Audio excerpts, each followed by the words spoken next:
So let me start with a quote by someone that some of you might know. He's French.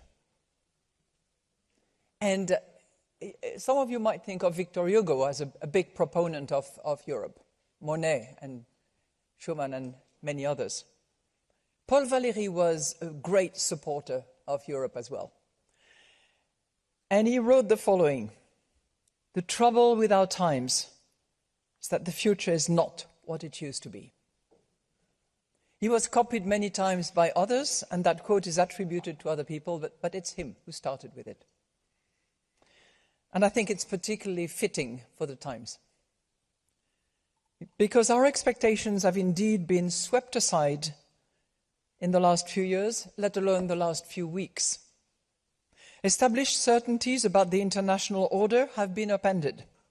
Some alliances have become strained, while others have drawn closer.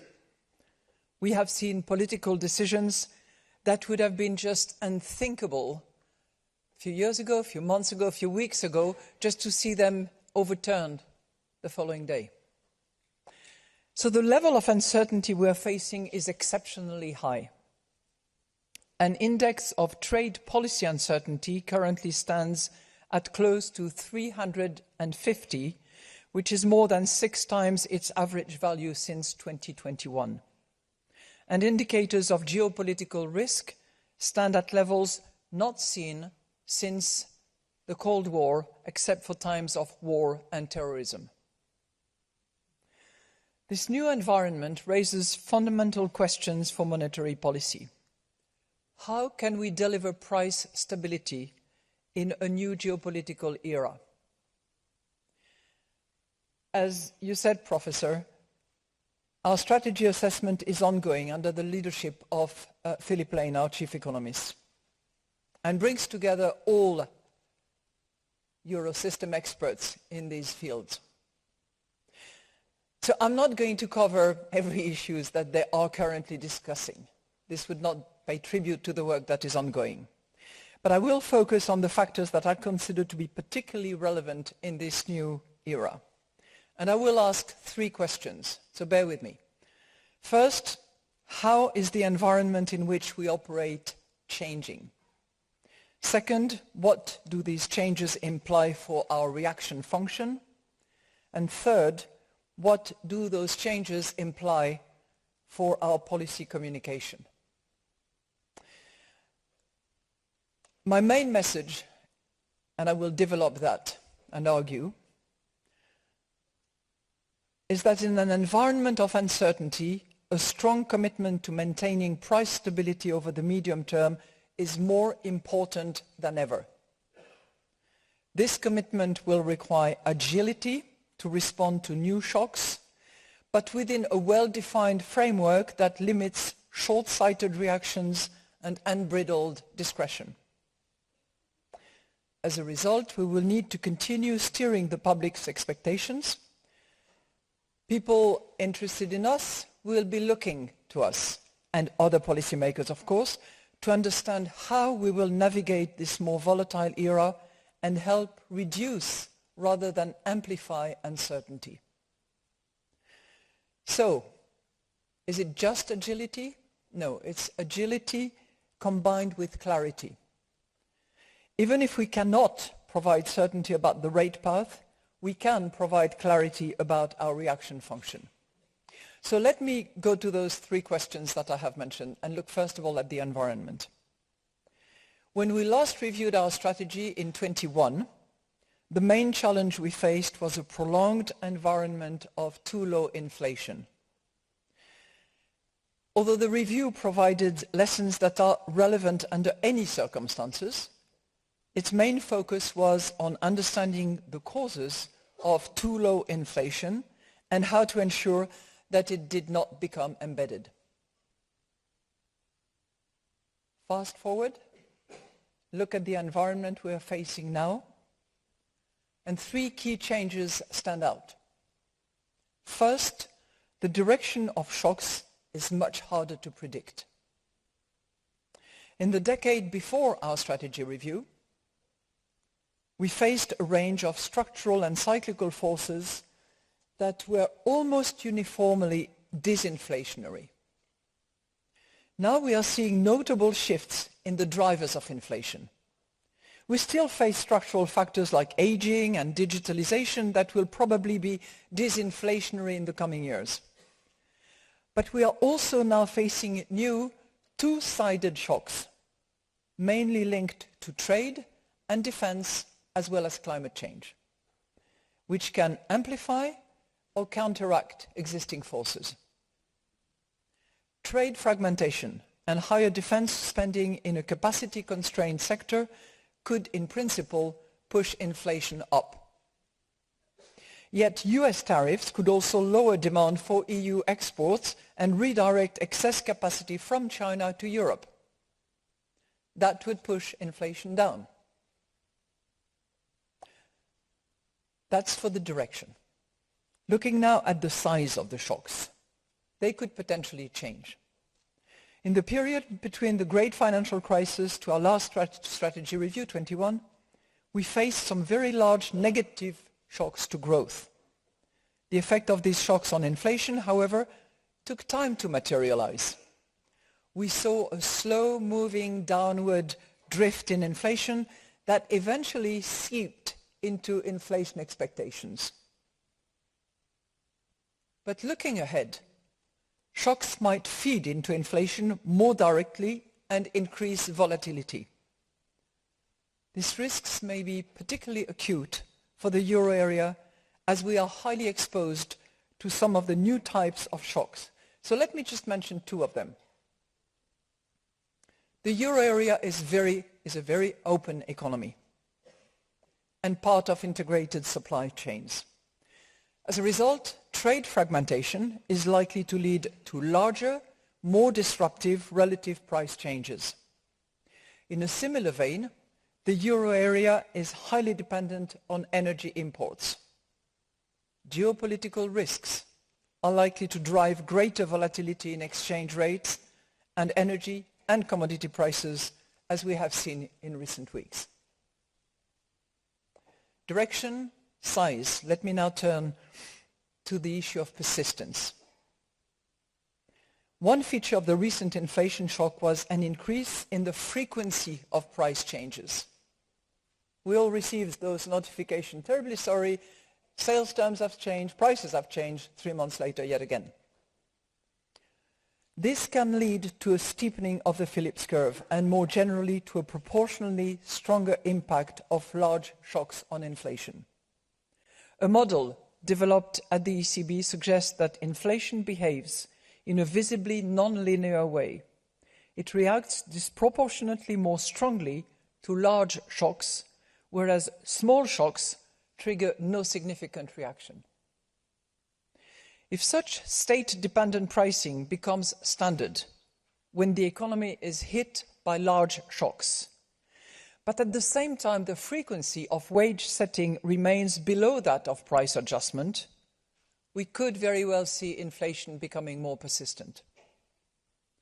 Large shocks would lead to a faster pass-through to inflation, and then wages would have to catch up with prices in a staggered way.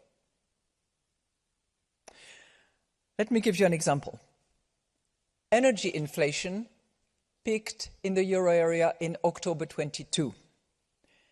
But services inflation only peaked in July 23, 9 months later, and is still being pushed up by past shocks today, mainly through their delayed impact on wage adjustment.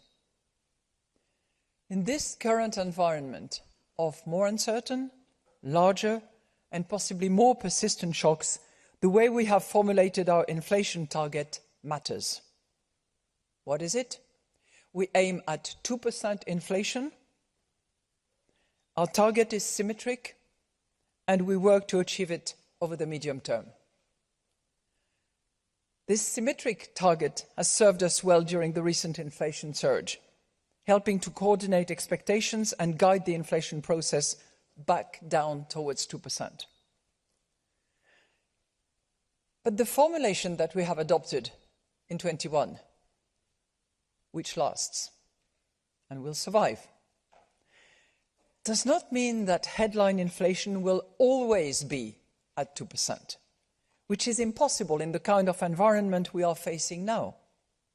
It means that regardless of the shocks we face, we must set our policy appropriately so that inflation is always converging back to 2% over the medium term. So, how can we do that? And that brings me to my second question, the one that relates to our reaction function under those new circumstances. Our reaction function has always been state-dependent. In other words, policy should react differently depending on the context and the origin, size, and persistence of shocks. Our medium-term orientation enables us to avoid reacting to the small and passing shocks that will have faded away by the time the effect of our policy kicks in. And it allows us to flexibly adjust the horizon within which we must return inflation to target.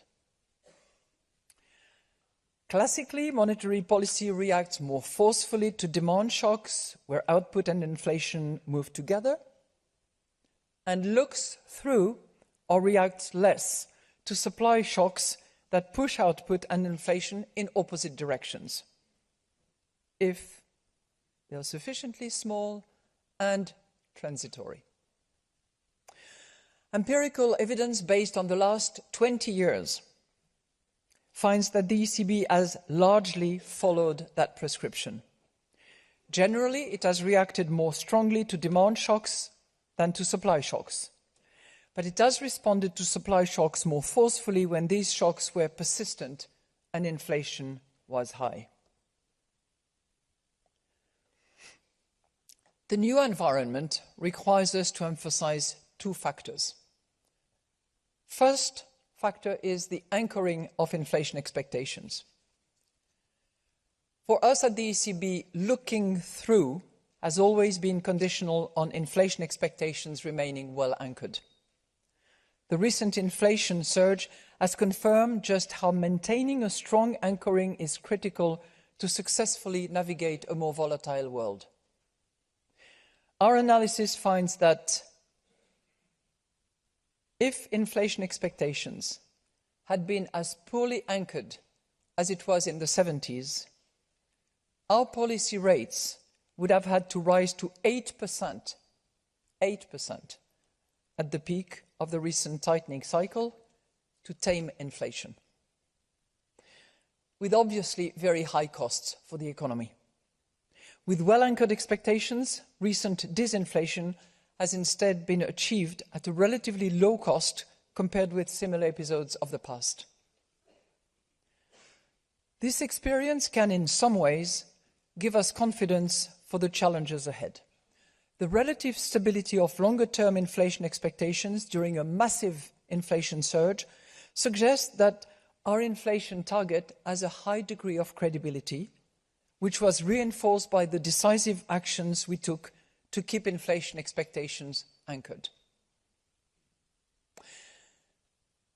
But at the same time, our starting point for the recent inflation episode was a decade of too low inflation and correspondingly subdued inflation expectations. This meant that people were initially inattentive to inflation. What was that? And it took time for them to update their views. But there is some evidence that public awareness has been awakened by the recent experience. Once consumers really took notice of rising inflation, their inflation expectations and perceptions responded quickly, but reduced more sluggishly when inflation started to fall. This sluggish response has contributed to the slow adjustment of consumer expectations, especially 1 year ahead. We will only know through careful observation how long these memories will last, and consequently how sensitive inflation expectations will be to new shocks. But in all scenarios, close monitoring of inflation expectations across markets, analysts, forecasters, households and firms through all means available, will be central to our policy reaction function. Now, once the anchoring of inflation expectations is assured, the second factor we need to assess is how the current environment affects the optimal policy reaction to different types of shocks.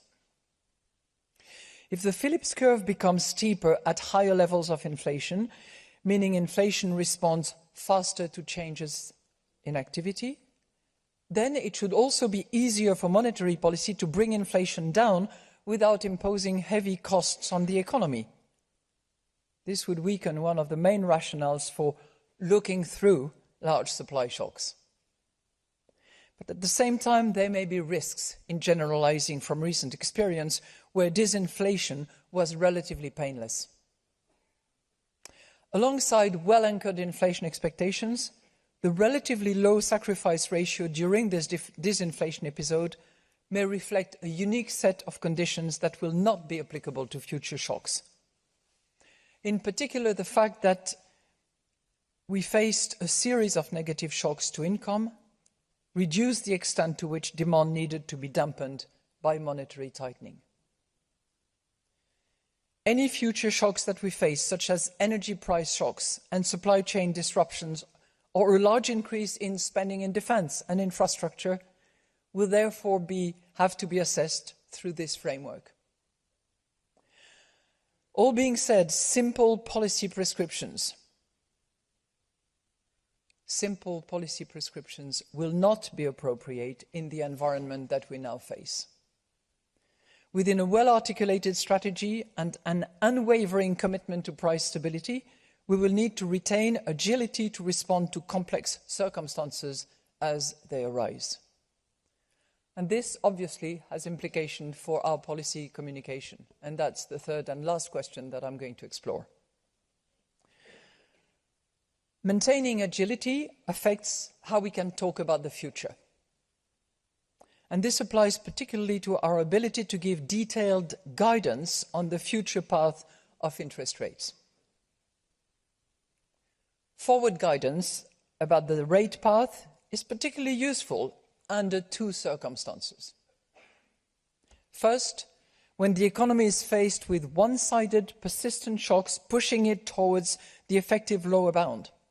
In this setting, it gives the public confidence that monetary policy will be sufficiently persistent to dislodge those shocks and deliver on its target, while also helping insulate monetary conditions from spillovers from abroad. These benefits were all visible in the euro area from 2013 onwards, when we first introduced rate forward guidance. Second circumstances where it is helpful, when shocks become two-sided following a long time at the lower bound. In this case, it can help to lay out the conditions for rate lift in a way that hedges against false positives and prevents a premature tightening, and as a result reduces uncertainty about the future path of rates. But one of the lessons of the recent period is that such guidance can become less helpful when uncertainty about the nature of the shocks is rising. In particular, some of the lift-off criteria we applied to our 2021 rate forward guidance were tied to the baseline inflation projections. But our projections were slow in catching on to the reality of much more persistent inflation shocks. The combination of factors that created this shock, I remind you, worldwide pandemic producing bottlenecks in various sectors upon reopening of a major energy crisis, not to mention a war, had not been seen since the end of World War I. But with insight, it would have been beneficial in our forward guidance to explicitly account for the risks and uncertainty surrounding the baseline. So a general conclusion emerges. When the size and distribution of shocks become highly uncertain, we cannot provide certainty by committing to a particular rate path. Otherwise, forward guidance may constrain policy agility in the face of abrupt changes to the inflation environment. Disappointment? No. Because we can provide clarity, not about the rate path, for the reason that I have explained, but about our reaction function. We can still help you, help the public, to understand how we will navigate the new environment. First, we can clarify how we are likely to be affected by different states of the world. Since the pandemic, the ECB has been making greater use of scenario analysis, sensitivity analysis, precisely to make our policy more robust to changing circumstances. These exercises, together with our discussion of the balance of risks, are designed to ensure that policymaking can remain forward-looking and stay ahead of the shocks to come. At present, under the circumstances we're facing, we are considering various scenarios related to tariffs and fiscal policy changes, for instance, and what that would imply for growth and inflation. Second, we can clarify what kind of data we will look at to make our decisions, which helps the public to distinguish signals from noise. This is why in March 2022, we set out 3 key inputs for policy decisions: the inflation outlook, comprising both the baseline and the risks around it, the dynamics of underlying inflation, and the strength of monetary policy transmission. You would remember that in the early phase of our rate tightening, before these criteria were introduced, we saw large monetary policy shocks linked both to rate decisions and indications on future rates, as markets were looking for orientation. But after March 23, market moves were less pronounced despite similar levels of interest rates uncertainty, which suggests that the markets better understood our reaction function. We also saw increased sensitivity to new data releases in the early tightening phase. But this diminished as markets understood which data we were focusing on, and especially that data dependence should not be confused with data point dependence. The lesson I draw from that is that laying out a clear reaction function is critical to tempering volatility in a world of exceptional uncertainty. The public must understand the distribution of possible outcomes ahead and how the central bank will react once it is sufficiently confident about which scenario it is facing. In this way, clarity on the reaction function can be seen as providing not forward guidance, but framework guidance. It's a type of guidance that comes from the discipline implicit in a monetary policy framework, without pre-committing to any particular rate path, as the latter would, as I said, exceedingly constrain the necessary agility. The 3 inputs we are currently using are designed to deliver robust policy in the face of the particular constellation of shocks that have hit the euro in recent years, especially the staggered pass-through of a large inflation surge to wages. Whether we continue to use those same inputs in future will depend on the nature of the shocks that confront us, and we will clarify what they are. Our strategy assessment should nonetheless commit to integrating risk and uncertainty about key factors into our reaction function. The data we draw on should capture not only our central projection for the economy, but also the uncertainty surrounding that projection and a rich, diverse set of risks. So I've quoted Paul Valéry to start, and I will quote an American president to finish. Right?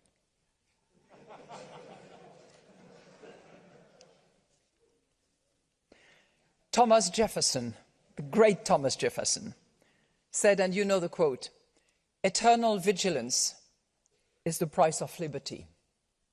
We wish. The same can be said about stability. Maintaining stability in a new era will be a formidable task. It will require an absolute commitment to our inflation target, the ability to parse which types of shocks will require a monetary reaction, and the agility to react appropriately.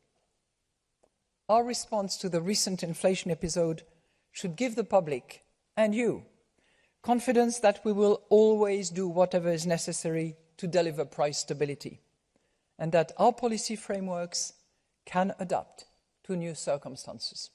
I thank you for your attention.